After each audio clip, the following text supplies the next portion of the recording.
what my friend has said as far as 356 is concerned, because it is a very peculiar situation.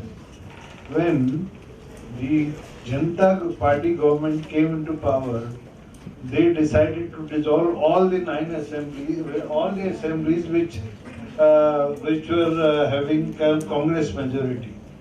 And then in that case, the 7 judges bench upheld the decision. And at that time there was even that article, that clause also there, that there will be no judicial review. But later on, in 1980, when the Congress again came to power, they also decided to do the same thing. This time they decided to dissolve 9 assemblies.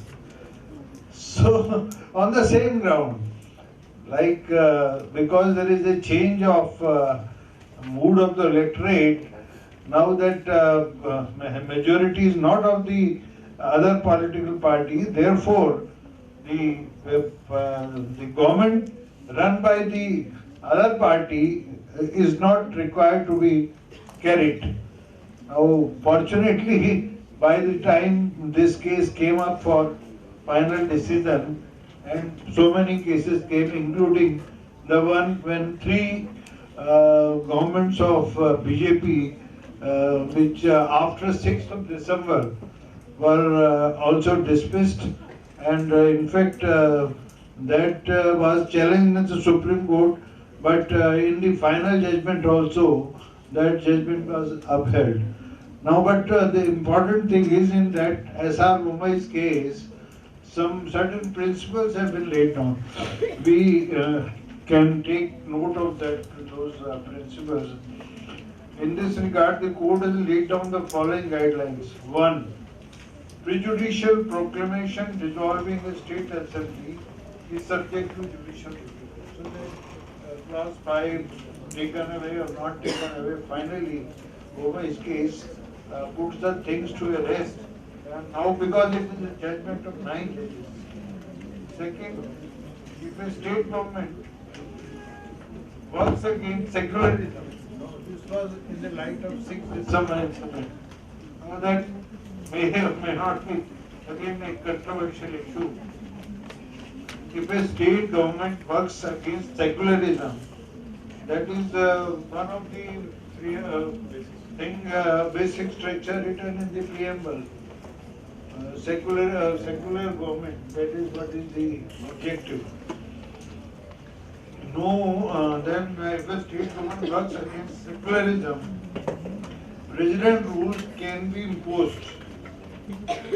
Third, no wholesale dismissal of opposition rule states governments when a new political party assumes power at the center. At least this takes away that Rajasthan case, which is completely reversed. In Rajasthan case, the decision taken at that time was upheld by the 7 judges judgment. So in this judgment, that has been taken away. It has been completely overruled. Now, fourth, if the president's rule is imposed only on political considerations, the court can even restore the assembly. So we have to go on a little further. I think Punjab case they had restored the assembly. And then imposition of president's rule and dissolution of state assembly cannot be done together. Now, state assembly can be dissolved only after parliament approves central rule. The Supreme Court or a High Court can compel the union government to disclose material on whose basis the president's rule has been imposed. This is a new thing which is Article 74 reasons, etc. All those judgments which my friend spoke and told you has again been taken away.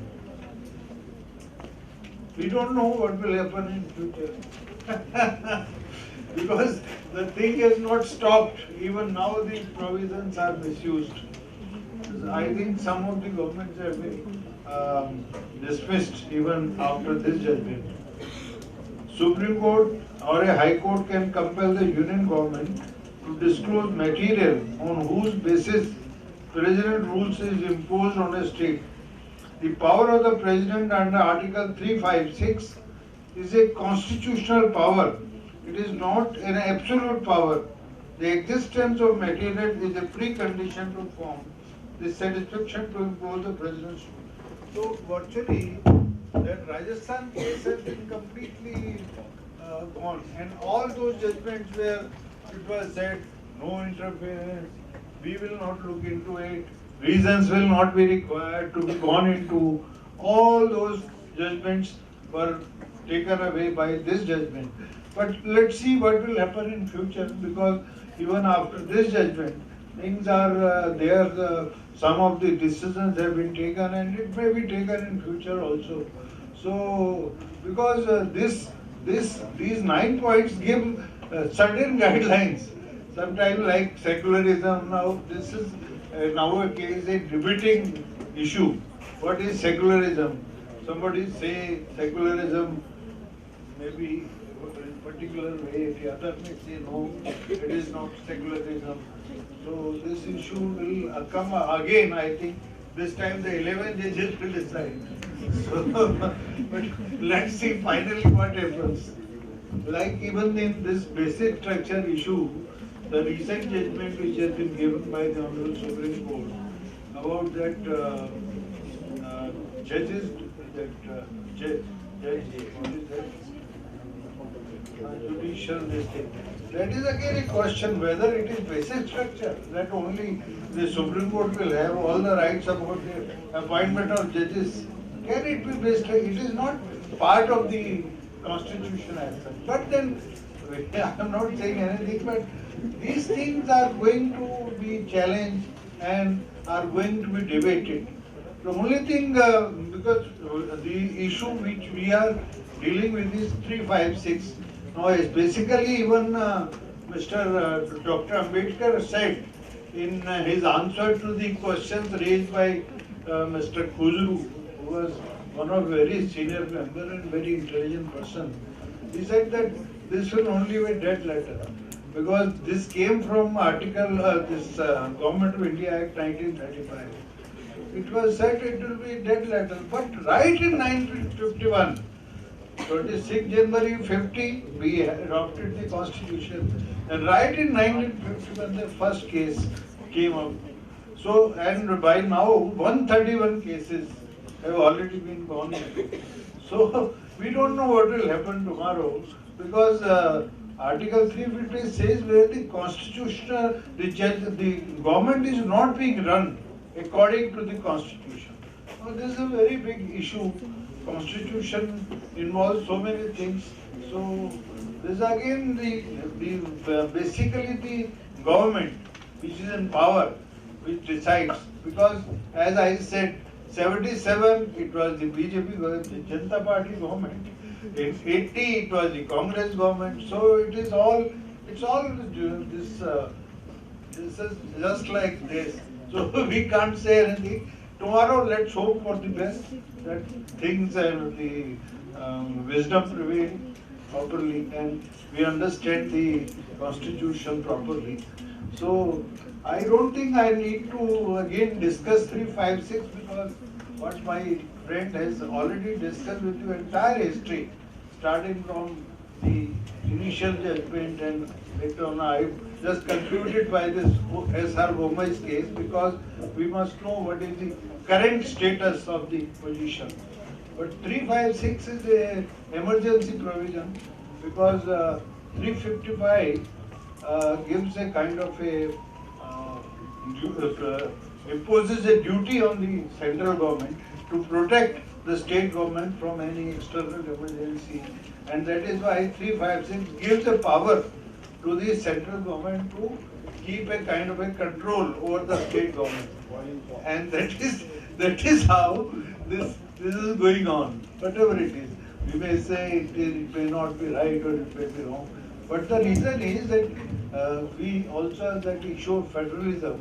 See, our constitution is not federal like that of America or Switzerland or Australia.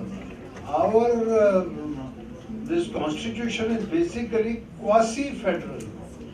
where on the one hand we can say it is federal because we have a central government at the top and then we have state government at all the states, and then there is a governor over the state and then president over the central government. But then certain powers which are available to the central government that needs to be taken care of.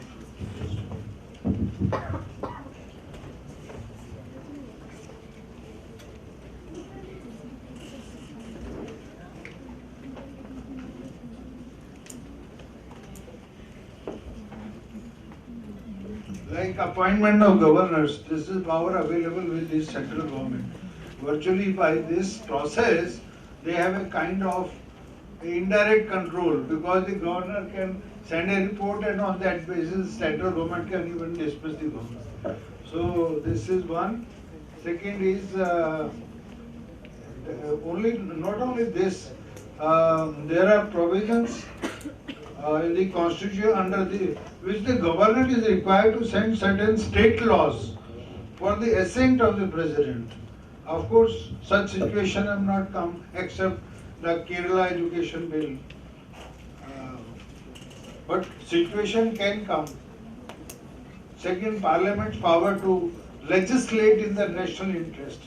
So if two-thirds majority of the Rajya Sabha says that on one particular subject which may not be in the first list or which may not be in the third list, the central government should pass some law that can be done. So this is a unique power available with the Parliament. Yes. Similarly, this Parliament's power to form new states. Parliament can form a new state and boundaries can also be altered. Similarly, emergency power, we have just now discussed, like we faced that emergency in 74. That was the worst thing which happened to this country. And then this 356 is often misused, used or misused. So these are the powers available with the central government, which makes the central government kind of a unitary form of the government. Therefore, we cannot say that ours is a federal constitution or it's a unitary constitution, but it is something in between. So that is why we can say it's a quasi-federal. I think Thank you.